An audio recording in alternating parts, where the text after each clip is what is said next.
This episode is brought to you by Progressive Insurance. Do you ever think about switching insurance companies to see if you could save some cash? Progressive makes it easy to see if you could save when you bundle your home and auto policies. Try it at progressive.com.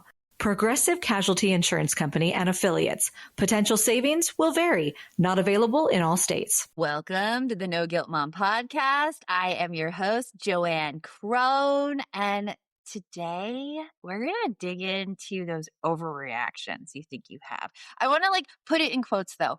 Overreaction. These are the things that you feel you're not really proud of your behavior, and it didn't match the intensity of the situation. Like say your kid knocked a bowl of cereal and you just went crazy apoplectic. Is that how you pronounce that word? I'm a reader, guys. Sometimes I'm not a speaker. Apoplectic. It's like, Joanne, you're a podcast host. Get it together. But we are going to really dig into all of those overreactions today. But before we dive in today, I have a quick favor to ask. If this podcast has helped you feel less alone or given you tools that actually work, would you take 30 seconds to leave a review on either Apple Podcasts or Spotify? It really helps other moms find the podcast. And trust me, there is definitely a mom out there who needs to hear what we're talking about today. And maybe that mom is you, because you react and then you wonder where that came from. It felt too big, it felt too intense, and you can't figure out why that particular thing in that particular moment sets you off every single time. It could be something as just like a tone of voice, and you're giving yourself all of this shame when you have such a big reaction. And I want to tell you that your reactions aren't random. They have roots. And underneath most big reactions is a hidden emotion that you haven't named yet, that you may not even be consciously aware of. And once you name it, everything's going to shift for you. You're going to see it in a whole brand new light. In this episode, we're going to talk about how shame quietly drives your biggest reactions, how your values getting violated triggers you without even realizing it, and how awareness creates choice where you used to have only reaction. It's not about stopping yourself in the moment. It's about becoming aware of how you got to that moment in the first place. And by the end, you're going to have a completely new way of looking at your reactions, not as something to fix, but as something to understand. And with that, let's get on with the show. Shame is a little sneaky beast. It doesn't show up announcing itself. Sometimes you can't even identify that, oh my gosh, right now in this moment, I am feeling shame. Sometimes it shows up as anger. Sometimes it shows up as defensiveness, as shutting down, as backing away from what you actually believe.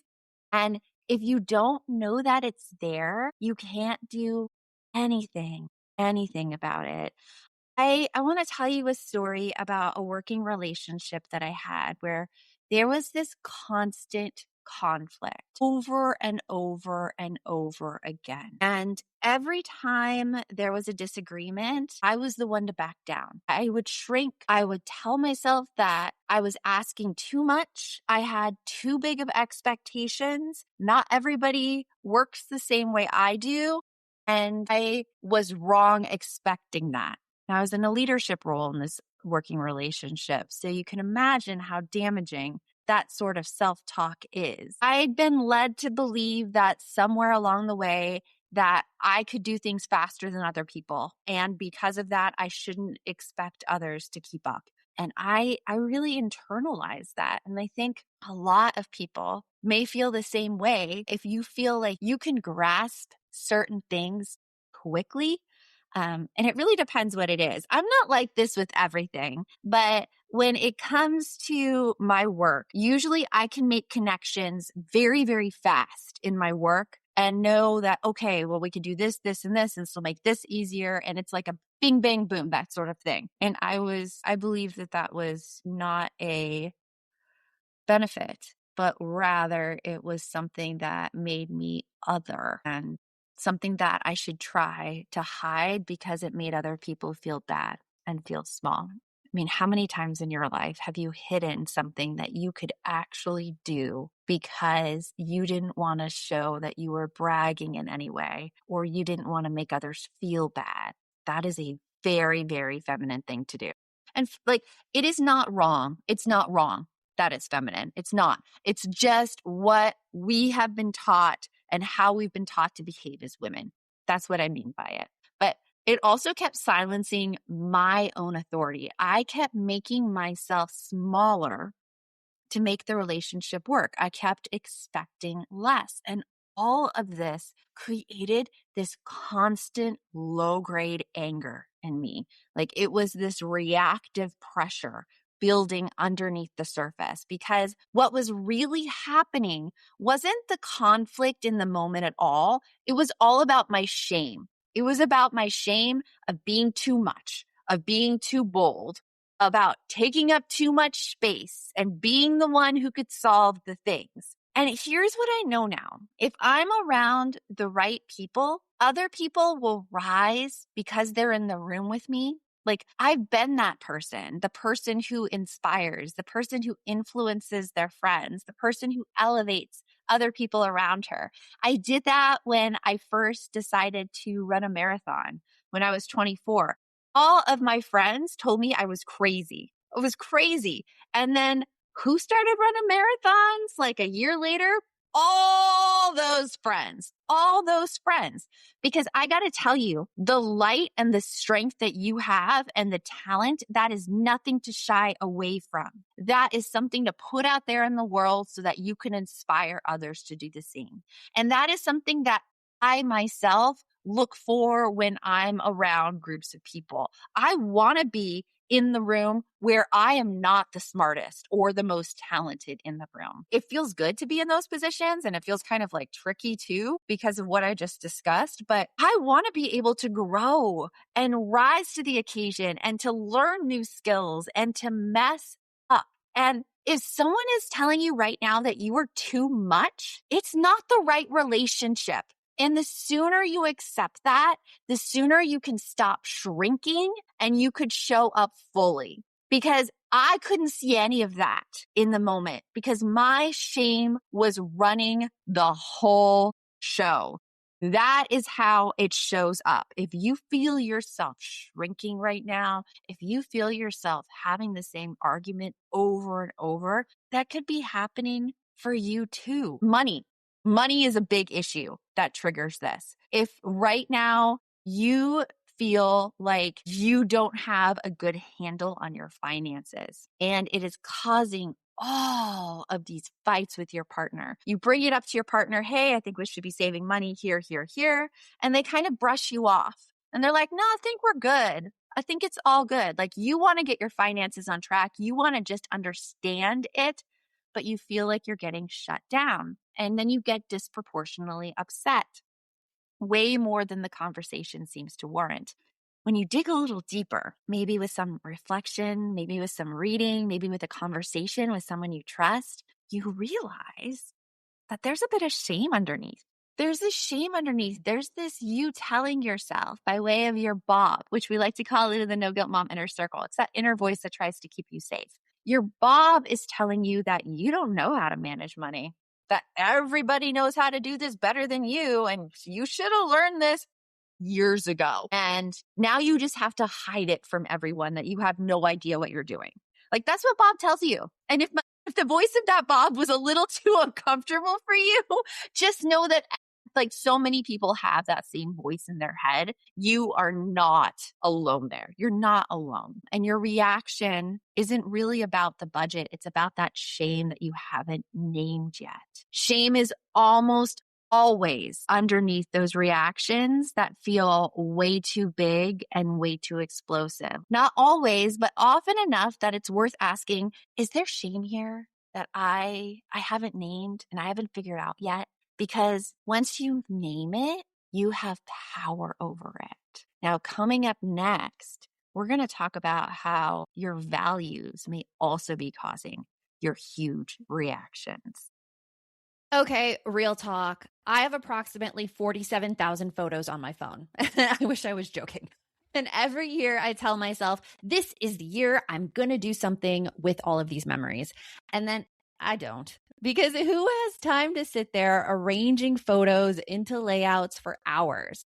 Well, I finally did it. And I need to tell you about Journey Print because it was honestly so much easier than I expected. Here is what blew my mind. Their AI auto arranges your photos into this beautiful book in seconds. You upload your pictures from your phone, and their smart algorithm organizes everything by date and location. It even adds maps. So my book isn't just random photos, it's actually the story of our year. I made this year in review book, and flipping through it with my kids, seeing our trip to Paris last year, the first day of school where my daughter's a senior, and even just silly everyday moments, it hit me how fast this year went. And now we have this gorgeous, gorgeous book to hold on to because the quality is premium, like really nice satin paper. And they plant a tree for every order, which I love. Creating it took me maybe 15 minutes. That's it. No joke. Go to journeyapp.com/podcast/NGM and use code no guilt to get 30% off your next purchase. That's Journey spelled JOURNIAPP.com/podcast/NGM and use code no guilt at checkout. I used to think my kids' meltdowns were just about being tired or overstimulated, but here's what I didn't know. 50% of kids suffer from hidden hunger. Even if they're eating, they might not be getting the nutrients their brains actually need to regulate emotions and focus. And listen, if you've got a picky eater who lives on chicken nuggets, I mean, haven't we all had that experience? You're probably dealing with big emotions and meltdowns that feel never ending.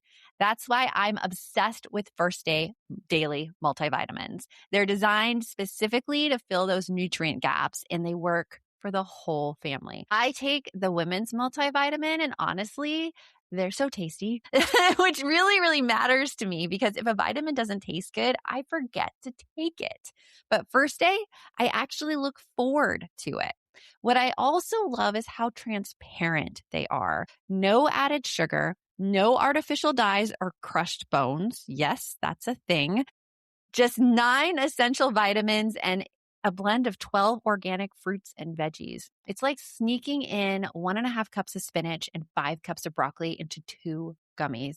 Plus, they're age specific because a toddler's needs aren't the same as a teen's or yours.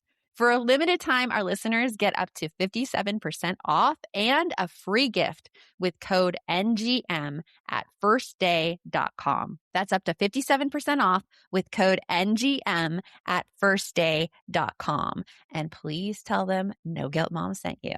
When I was an elementary school teacher, I saw firsthand how beautifully different every kid is. Some thrived working independently, others lit up during in-depth projects, and others excelled in completely different ways.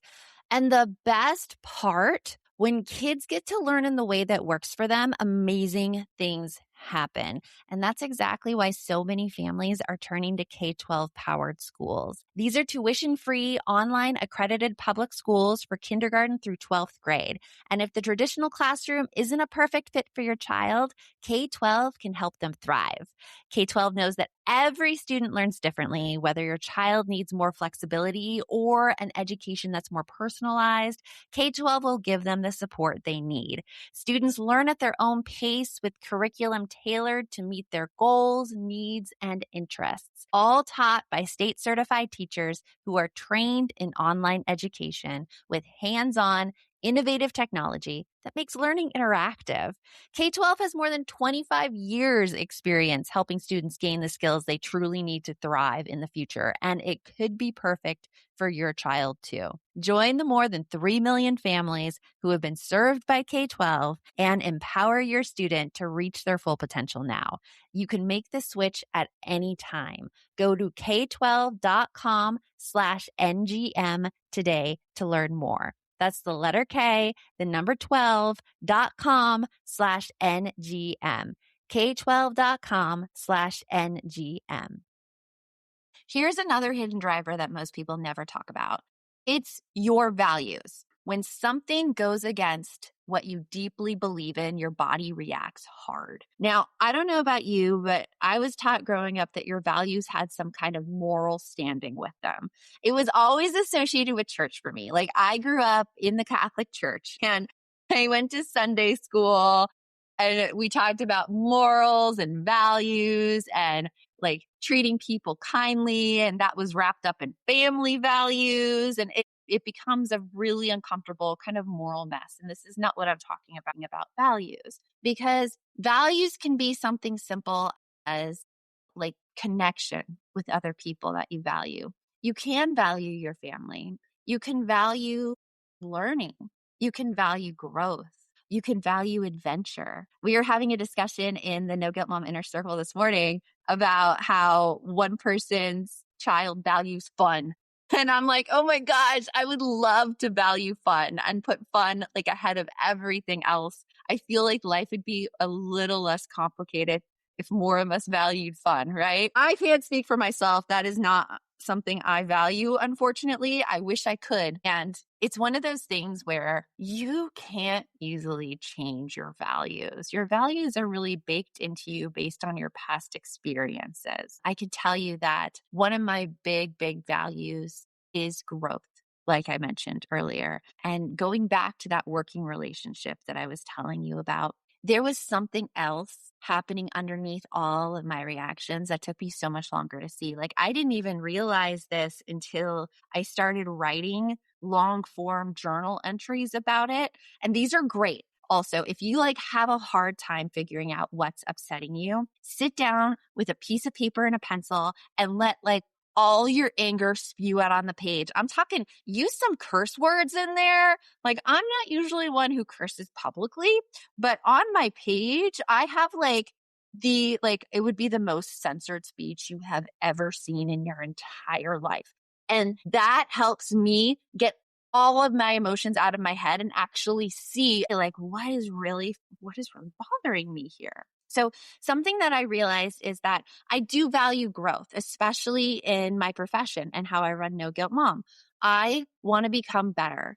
I am constantly signing up for courses. I probably shouldn't because I sign up for way too many courses. I'm reading books. I am listening to podcasts. I'm always trying to up my game. Always, always. It also helps that I'm like a collector of information. I love having it all. And everything in me is oriented toward getting better and doing more and pushing forward. It's just how I am. I have a relentless curiosity. But everything in that working relationship said stop. Like every time I tried to grow, I hit a wall. Every time I wanted to move faster, I was told to slow down. I was told I was doing too much. I was told I was going to rest, else I would burn out. And every time I pushed and I pushed and I pushed, it wasn't met with, oh yeah, good for you. It was, you shouldn't be doing that. And I would get really, really angry, like disproportionately angry to the situation. And I didn't understand why until I did that writing I told you about. And it was my value of growth being violated over and over again. And my body was reacting to that. It wasn't an overreaction. It was a signal. It was a signal that my mind was saying, this is going against something fundamental to who you are. And because of that, I also didn't feel listened to and understood. That shame was still a factor.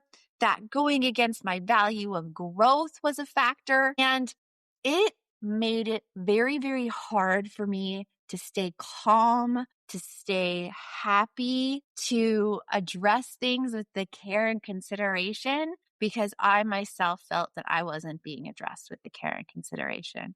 But I couldn't verbalize it at the time because I had no idea what was going on. So I want to ask you right now, is something happening in your life that your overreaction could be tied to something that you value? And if you're not quite sure what you value, my book, The Best Mom is a Happy Mom, available on Amazon. I have included with it some bonuses that are free with the book. And one of those bonuses is a value sort, where there's this list of 150 values. And I have it on a Google sheet for you where you can easily like check all the values so you can see what values really align with you and what do not. So I encourage you to go get my book if you have it already. You can find the book bonuses, how to sign up for them right in those first few pages, but that'll help you find your values. And when you're triggered by your values, this is why the same situation that happens can bother one person and not another, because you have different experiences from that other person. If you value honesty and someone isn't being straight with you, you're going to react really, really hard. If you value integrity, and someone is like trying to kind of cut corners or show up as a very inauthentic version of themselves, it's going to bother you. If you value fairness and something feels very unequal, you're going to react really, really hard. Your triggers aren't random. They're a map of what matters most to you. And this includes the triggers that we have with our kids too. If your kid upsets you again and again and again and again, it is because some value in you is pushing hard against it. And I can't tell you automatically what that value is because it's different for everybody. But I can tell you that as soon as you become aware of what your values are, you're going to be able to figure out why it hurts you so bad. I give you an example with kids. One of my values is connection. I love connection. I love connecting with people. I love feeling like I'm connected with people. And so I have a teenage daughter right now. She's 17 and her snark level is high, like so much higher than my snark level is. And so I interpret a lot of the things she says to me immediately as a threat to our connection. This morning, I went into her room and like she didn't have any alarm set. It was 7:20. And I asked her the question, hey, do you need to wake up today for school or something? And she looks at me, she's like, yeah, of course. And I immediately take that tone to be like, oh my gosh, she thinks I'm annoying. She's never going to want to talk to me, which it doesn't mean that at all. It just threatens my value of connection in the moment. Now, I don't react to it. I'm able to recognize that in the moment because I know it's the value of connection being violated. It's not that I'm a horrible person. It's not that she hates me. It's that value of connection. And she is a teenager and that executive part of her brain is not fully formed yet. Just a little factoid out there. That part fully forms by around the age of 24, 25 is when we can really, really expect our kids to behave more rationally than they are now. You know what I'm talking about, parents of teens. You know what I mean. And those who are parents of little ones listening, it's coming, but it's all fun and good. And you have me and the other parents ahead of you. We'll help you out. We'll be there for you. So just remember that your reactions are usually information about your values. They're not character flaws. They're simply a signal and giving you some really important information. And once you know them, you can navigate those things a lot better. Now, coming up next, we're going to look at that awareness and how the awareness creates choice where you used to only have a reaction.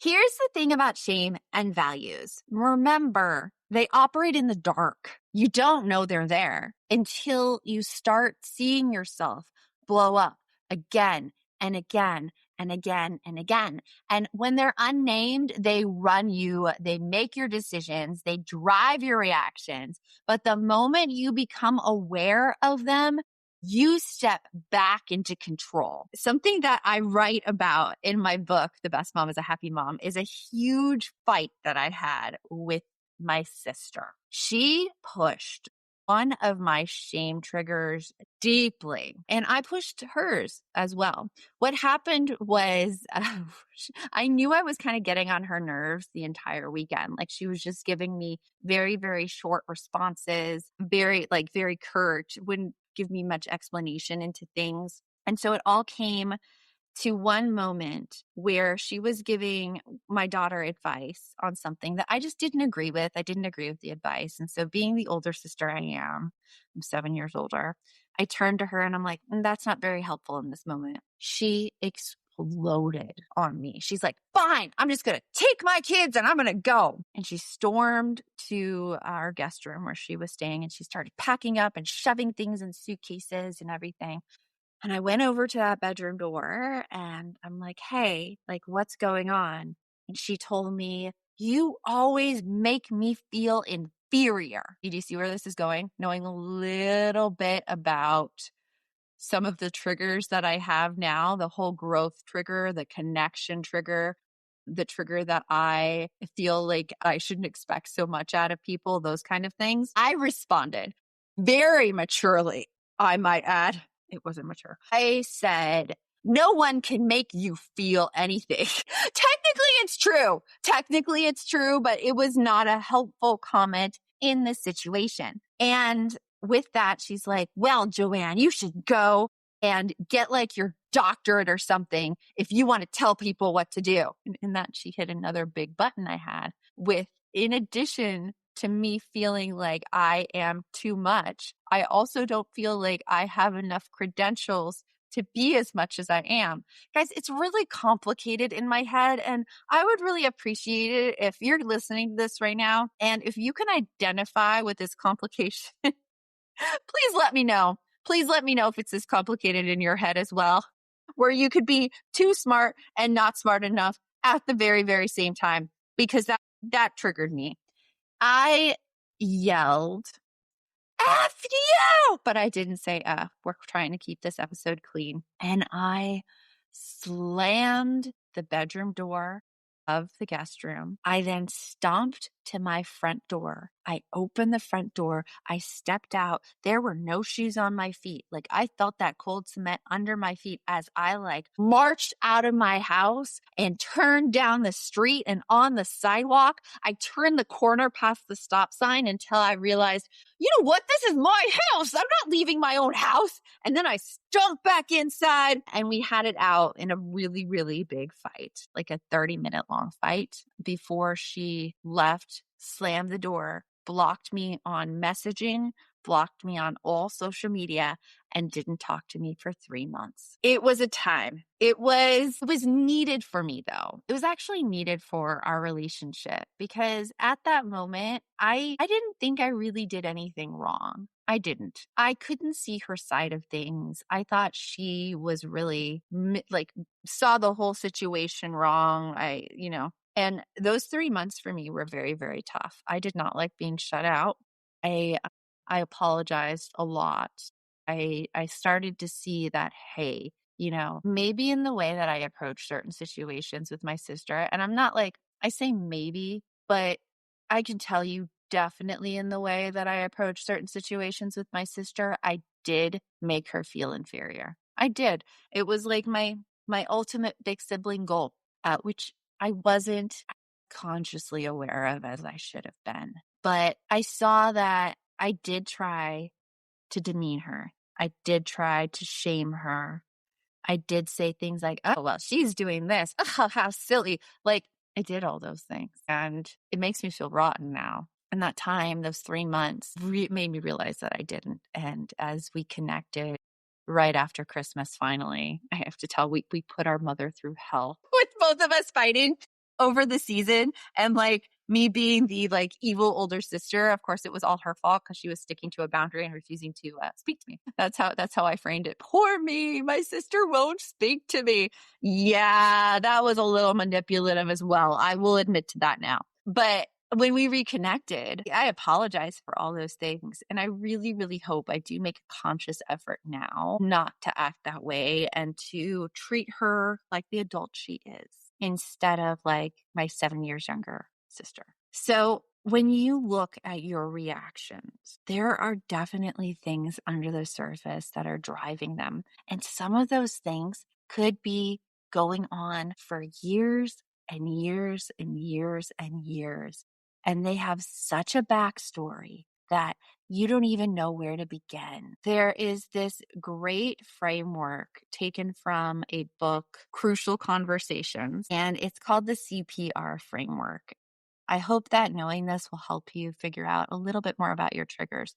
CPR stands for conflict, pattern, relationship, And then there's an extra P put on for process. Conflict is like something that happens right in the moment. These are the things that we typically let go. But these are also the things that we tell ourselves, oh my gosh, I blew up at nothing. If it was you really blowing up at nothing, that little conflict, that probably happened once. Like somebody didn't invite you out to lunch once. This was the first time it ever happened. And if you blew up at that and you had no history of people taking you out to lunch or forgetting to invite you or anything like that, that would be a cause for concern. Yeah, it would look at like a disproportionate response for what happened. But usually the things in our lives aren't like that.